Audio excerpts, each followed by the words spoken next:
গ্রামীণ পরিবেশ কার না ভালো লাগে বলুন তো দেখি?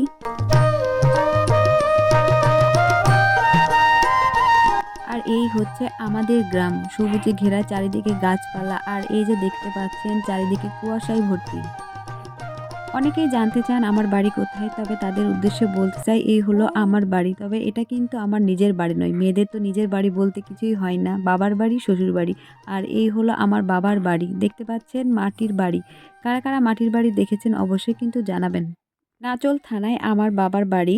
আর নাচোলেরই এটি একটি গ্রাম। গ্রামে আমাদের বেশিরভাগ বাড়িগুলোই কিন্তু মাটির তৈরি। বর্তমানে যারা বাড়ি করে তাদের বাড়িগুলো ইটের তৈরি করা হয়। আমাদের বাড়ির এই যে দেখতে পাচ্ছেন একটি সদস্য ছাগল, তবে তাকেও ভীষণ ঠান্ডা লেগেছে। শুধু মানুষকেই যে ঠান্ডা লাগবে তা কিন্তু নয়, তাদেরও ঠান্ডা লাগে। আর এই যে দেখতে পাচ্ছেন আমার ভাস্তি, ছোট ভাস্তি, সে গ্রামীণ ঐতিহ্য ধরে রেখেছে। বসে পড়েছে কাঁড়ি জ্বালিয়ে আগুন পোহাতে। সে অনেকক্ষণ ধরে চেষ্টা করছে কিন্তু এখনো সফল হয়নি। আর এই যে আমার বড় ভাস্তি, তবে সে কিন্তু খুব লক্ষ্মীমন্ত্র, বসে পড়েছে কাজে। সকাল সকাল কবুতর জবাই দিয়ে সেগুলো পরিষ্কার করছে।